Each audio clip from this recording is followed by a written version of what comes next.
All right, whoever's out there, welcome to dropping in a Pipeline Audio number 112. So, this is more than 2 years I've been sticking with this, thankfully. So this is Apple-O-Getics. I don't know how I should say that, but you know what I'm saying. Apologetics, but it's the Apple kind. Because, you can never get too much crazy problems with Apple stuff, right? The link in the description will put you on here, and you can jump on here and join the chat, the voice chat, and tell me how Apple doesn't suck, and defend that on the air live if you dare. So, let's see. What do we got today? Let me pull it up. So, ToneLib GFX. This seems to be a Reaper user. Somebody who made this. This is a, first of all, ToneLib does a couple things. They kind of hit the scene very hard, running. They hit the ground running, that's for sure. They have something called ToneLib Jam, which is, it's like Guitar Pro. It's their own version of Guitar Pro. It's kind of gamified. I think it'll open Guitar Pro files and stuff. Oh shit, that's the community forum. I want to get to ToneLib if you guys can see it, but they make a good version like Guitar Pro, and then they also make this thing similar to Amplitude or Bias Effects or whatever. It's a pretty full-featured guitar amp simulator thing. It's got a bunch of heads, not as many as some of the other guys, maybe. It's got a lot of pedals, a lot of effects. They don't have a harmonizer as far as I know. They have a pitch shifter. They have a wah. I don't think it's an auto wah, but they have a lot of, if you really need effects for cheap, this will do it. And it seems like it has the type of license that Reaper does. So I think it keeps running no matter if you buy it or not. But if you're going to use it, go ahead and buy it. It's awesome. It's very light on the CPU, and it's very, very, very stable. So I have a feeling that it's built in iPlug or WDL or whatever the original Reaper types of plugins where it's very stable. It's not going to make trouble. And if you do buy it, I think it's pretty cheap. I'd love to see a harmonizer in it and some other things, but really, it's pretty awesome. And go grab it. ToneLib, ToneLib, and the product's called GFX. Their tablature editor, their Guitar Pro kind of thing, it's cool too. So go check that out if you want something like Guitar Pro. For this update, it says, what's new? Some DSP improvement. Now amplifiers and cab sims sound much more natural and dynamic. Improve the quality of oversampling filters. What's fixed? Drag and drop bug issue, some file permission issues, rare crash when loading impulses, volume changes when resampling IRs. Oh yeah, by the way, you can load impulses. You don't need to buy the $500 version or whatever. This will load impulses off the bat. An issue with feedback in MT chorus. Issue where Ardor would repeatedly try to resize editors. A rare bug when their backing track looped, even when looping was disabled.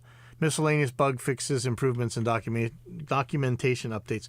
Honestly, I didn't have any trouble with this thing in the first place, so that's cool that they do that. I would love to see more models. I would love to see more amps. I'd love to see more effects. I'd love to see a little bit more from the effects interface, but really, this thing's awesome. I love it.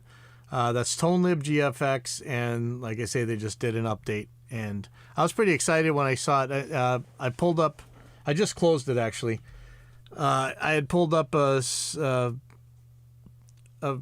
empty Reaper project and just started playing my guitar through it, and of course playing with the N&M Creation backing tracks, and it's pretty good. Oh, I didn't even see. I can see in this picture that they're showing dual amp paths. I didn't even know it could do that.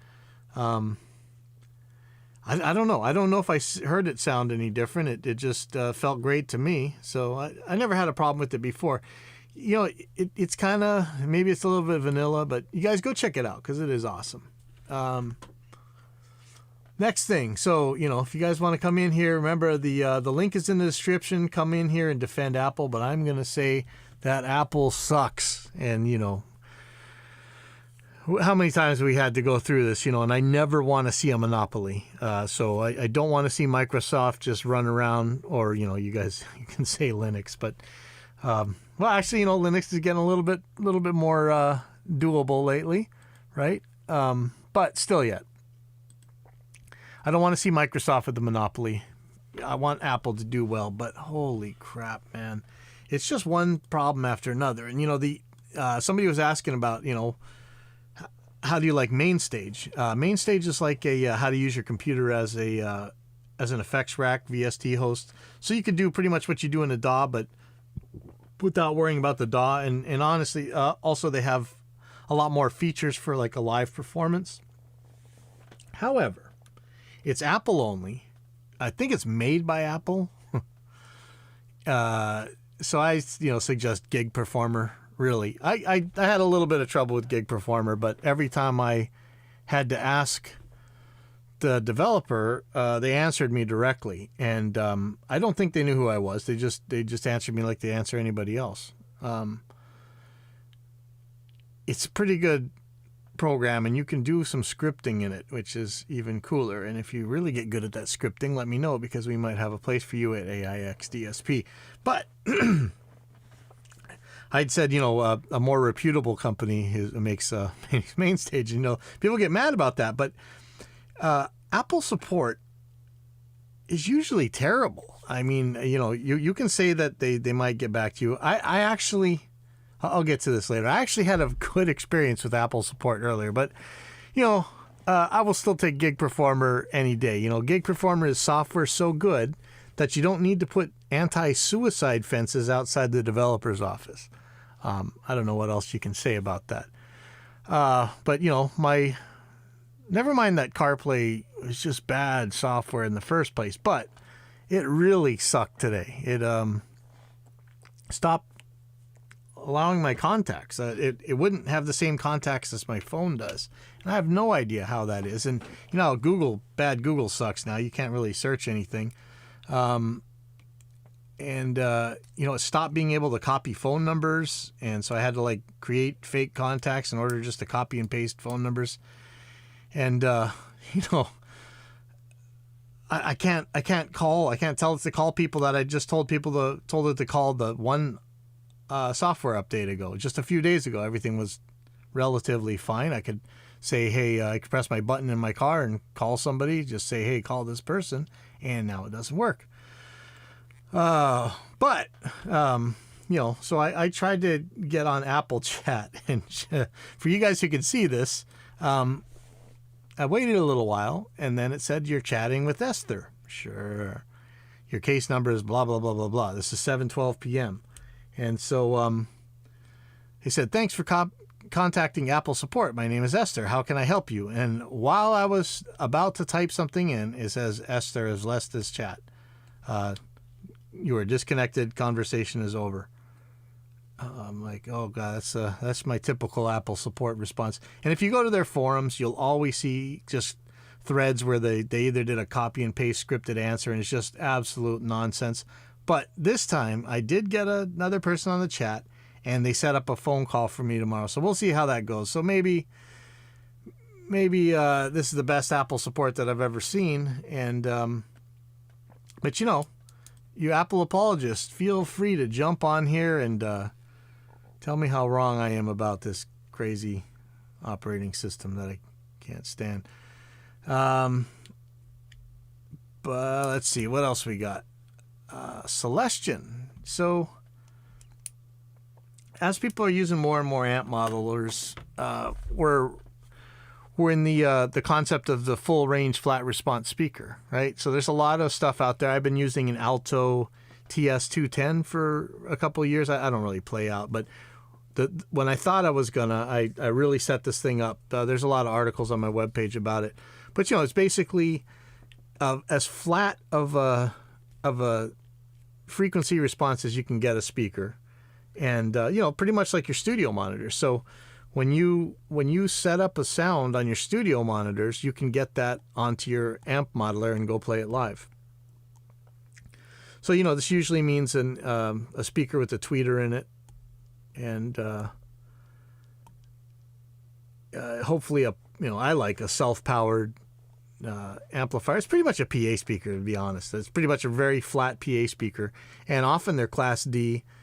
But I really like this TS210. It's super light, crazy light, and very, very, very powerful. I love it. And so Celestion made something called the F12 X200. And of course, there's a video of it with the obligatory mouth open hot girl clickbait video. But whatever on that. Speak about that all day. But I wonder just how full range are these things. So because there's no tweeter, so you're supposed to use this as your full range flat response speaker. And I'm pretty sure Celestion has made tweeters before. So if they didn't think they needed a tweeter, who knows? This frequency range says 60 to 20K, 97 decibel sensitivity, 200 watt nominal power rating, and the frequency response chart looks pretty flat. I mean, you guys are going to think it's jagged as hell, but it's within 6 decibels or so for the most part, except for right around, there's a dip starting about 5K, peaks, or the lowest part is around 6K, and it starts coming back up, but it's down like 15 decibels or so. That is going to be a skew, but that might still just work out fine. That's kind of the Whistler frequency that you guys are always ducking out anyway, so it might be okay. But for comparison, I was looking at a vintage 30, and that thing is nowhere near flat. It's got a roll off, starting around 250, maybe 300 hertz. And then it's got a peak from 2K to about 4K, and then it starts really rolling off after that. So this is anything but flat. This is a very interesting concept, this Celestion F12 X200. So I'm thinking about, I'd like to see it in something that's self-powered. I'm not going to carry a power amp anymore in this day and age. Are you kidding me? But it's something to look at. I'm not sure. Is there something with FR? I'm just going to put Celestion. See if Google comes up with anything.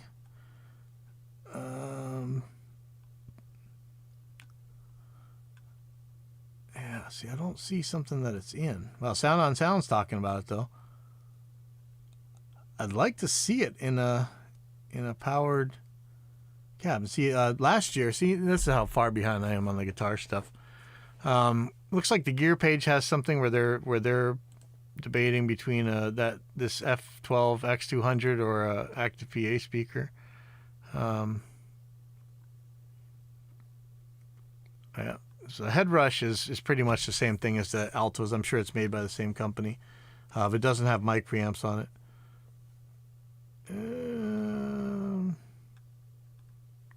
I don't know. Looks like people are fighting about it, but I'd like to try it. I'd like to see a self-powered speaker with this thing in it. What else do I got? Oh, there's an update to AV Convert, and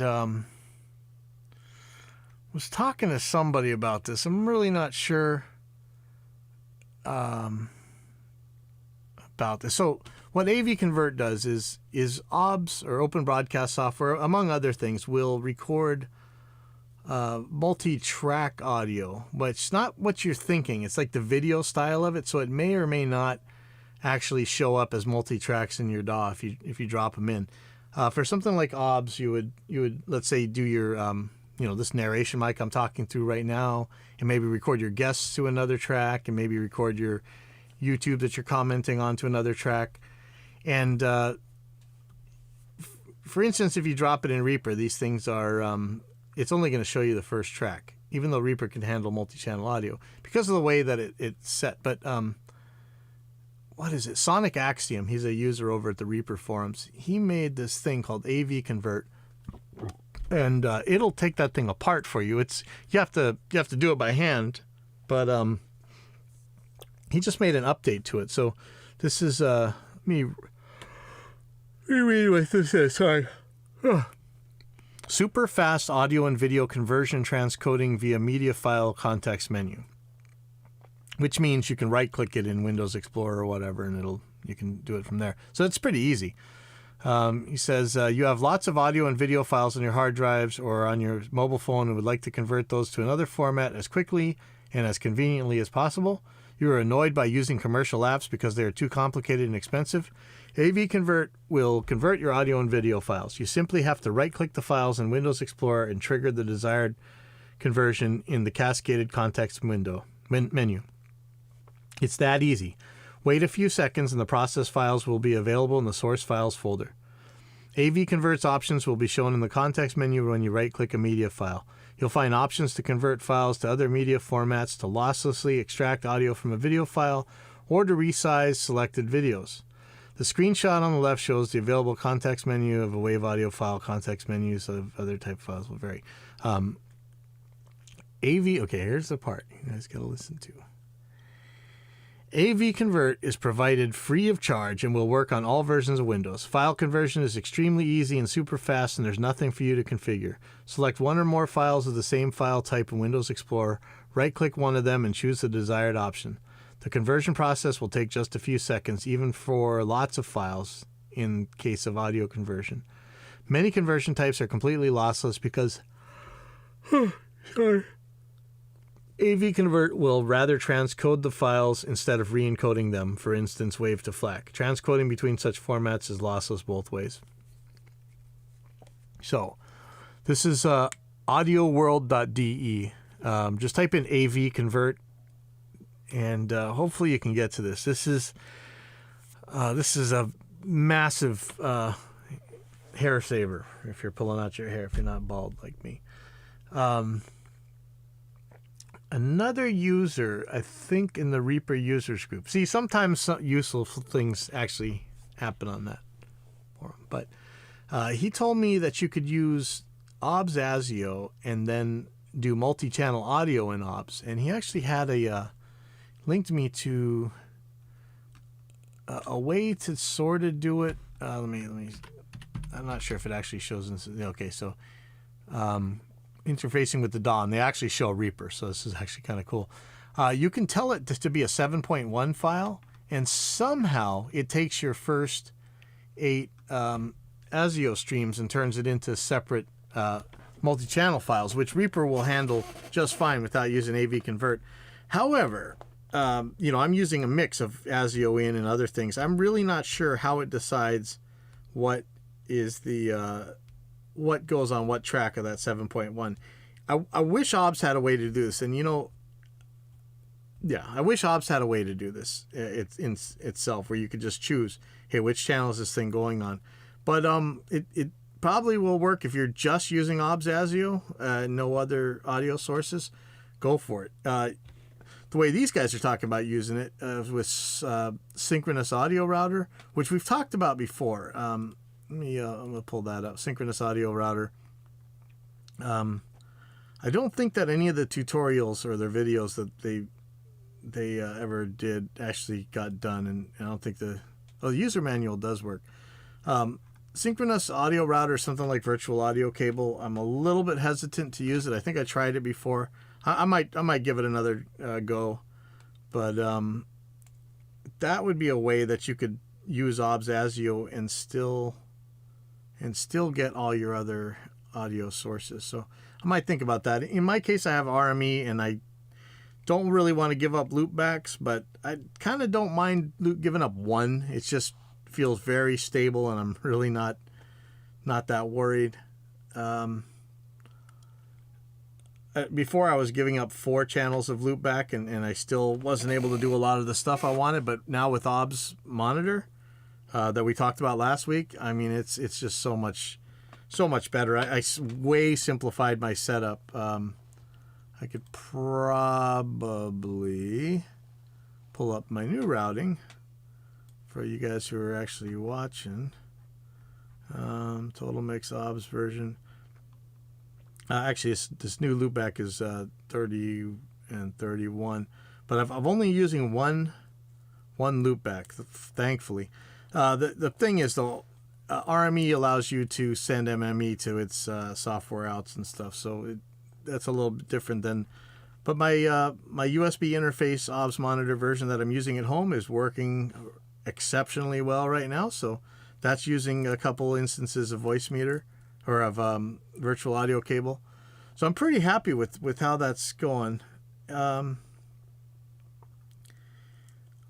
I don't know if this is too geeky, but I've been seeing some rebuttals to Dan Lavery's argument that when we had all these things where everybody's freaking out, 44K, 48K, 96K, and then, we talk about 192K, and every interface out there advertises as 192K. Now, if we're talking about just about bandwidth, yes, this is a stupid argument. Your ears can't hear past 20K. And it just doesn't matter. You guys can claim it all you want. You fail every single ABX test when we test this stuff. But there are reasons to record or to at least to deal with things above 48K. I think Dan Lavery said that somewhere around 60K or 64K was going to be best. The problem is the anti-aliasing filter, right? If it's 44K, let's say, and you think you can hear to 20K, then that leaves you, because it's at twice the sample rate, right? So that leaves you 2,500, is that right? 44,100. That leaves you 2,050 hertz in order to make a completely brick wall low-pass filter. An anti-aliasing filter, and that sounds pretty ambitious, right? To be honest, and here goes my credibility, with the better converters that I've had, even that short little thing at 44K has been okay with me. So yeah, you guys can call me deaf and whatever else. You're probably right, but with the better stuff that I've had, I'm okay at 44K. I would probably be a little bit better at 48K, and we can still have that argument. Dan Lavery, like I said, was talking about 60K, 64K or so. That gives you some speed. Like if you put up an EQ and you started showing the filter slope, you'd be surprised just how little space 2K is to get that filter into. It's brutal. You'll probably hear it. In fact, try and make something that small and put it lower down in the frequency range, and you'll get this. You'll probably get this peaky resonance and stuff. So I can understand the argument. The only commercial thing that's close enough is 96K, right? So if you really want to do it, I could see you doing 96K. Now, Dan Lavery and a few others, and, I really trust Dan Lavery with this stuff, but, I want to hear, if people have actual scientific data to back things up, I want to hear it. He said that 192 kilohertz would be less accurate than a 96 kilohertz converter. And I never had any reason to go to 192 kilohertz, and I don't think anybody else ever has either. I think that anti-aliasing filter issue is done with the 96 kilohertz conversion. I don't use 96K. Remember, in 2000, me and Jimmy, we actually were one of the first studios out there to actually run everything in 96K. And it did it for a little while, and it just... Back then, what did you have? A Pentium 4? That was about as strong as it got, right? That was it. And we did it for a little while, then just gave up and went back to 48K or 44K. I can't remember which. And lately, I've just been at 44K. Now I find out that YouTube is saying to use 44K. So, I don't know. I was thinking about going back to 48K. I don't know. But there are people claiming that Dan Lavery is wrong about that 192 kilohertz thing. And that the reason he was saying that is if you were to use the exact same components, then yeah, the 192 would be worse than 96K, but you should upgrade your components or whatever. But I think that he was saying that there's some limit, like, where we talk about thermal noise or shot noise or whatever, you can't get below a certain bit depth of signal to noise just because the electronics themselves have noise coming through them, right? So I think he was talking about something like that. And so I don't know. But what I do know is I don't think there's any benefit to running 192 kilohertz. So we laughed at it back then. I'm still laughing at it now. If you really want to run 96K, go for it. I don't. But, you can. Now, this isn't to say that there aren't benefits to oversampling. I don't see it as a benefit in recording. Of course, when you're doing nonlinear processes like distortion or compressors, you can create aliasing artifacts. And so you'll see a lot of compressors come with oversampling, anti-aliasing, whatever. We haven't yet. I'm sure that's coming with our stuff. But every time people talk about how destructive it is, I don't really hear it. I did a video on aliasing in compressors and distortions and stuff. And with the pathological file, I could show, it sounds like a spaceship taking off. It was just plain as day to hear this aliasing noise. But in real world use, I barely hear it. I do hear it when I'm trying out guitar sims and I'm doing like a double stop or whatever you call it, where you do it kind of like unison bends will actually show it. Now, it also sounds to me like intermodulation distortion, which is kind of what we expect to hear from a real amp, a real tube amp or whatever. You hear that kind of second note that's coming up with it. I swear, I'm pretty sure it's it's aliasing distortion or aliasing whatever, but I'm not positive. But I hear it in bias. I hear it in some of the Audio Assault stuff, except for if I turn on the anti-aliasing, like I make the oversampling go on, I think it goes away. But when I did the video on aliasing, I was showing that we went to like major up, like 8 times, 16 times, whatever. And it moved the aliasing up a little bit, but it wasn't complete. So I think Dan Lavery had actually said that you'll never get enough oversampling to make a compressor not have aliasing artifacts. But I just don't hear them, so I'm not super worried. If I do hear them, we'll figure out what in the world to do about it. But that was the 192 thing. I'm going to investigate this and see if I can't find if there's some responses from Dan Lavery or others. He's not, we don't like the argument from authority, right? Even though he is an authority. But I guess that's really it about that. The last thing is I got an MSI laptop, which I love. And I tried to order a charger for it, which is surprisingly hard to do. There were a couple on Newegg,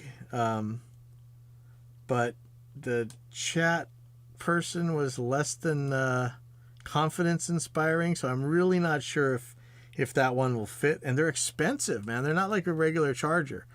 And so Amazon had some that were questionable. MSI themselves sells them, and I was ready to pay the price. I go to order the thing, and then when it goes to state, I see District of Columbia, which for you non-US guys is not a state. It's I don't even know what it is, a territory or something, a district, I don't know. But Hawaii wasn't on there, and Hawaii is a state. So I wasn't able to order this thing. So I called them up, and they told me they sent me a manual ordering form. And it looked like the most archaic thing, like you would fax somebody from back in the day. I'm sure I'll get the numbers wrong, so I don't know what to do. If you know where I can get an MSI charger, this is for a Raider GE75. It needs the 230-watt power supply. please let me know, because I'd like to have a couple of them that I can leave at work and one leave in the bag, whatever. And man, this sucks. I just want to order one. They were like half the price over at Newegg, but I don't know if they're gonna work, and they didn't have right angle plugs, which makes it even more of a pain. But maybe I'll suck it up. And but let me know if you know where I can get a good laptop charger that knows that Hawaii is a state. Let me know. But that's really all I got for this week, because I offered you Apple apologists to come on here and prove me wrong, and you didn't. And I'm gonna have another show on the on these arguments. But I'll see you guys later. I'll see you guys next week.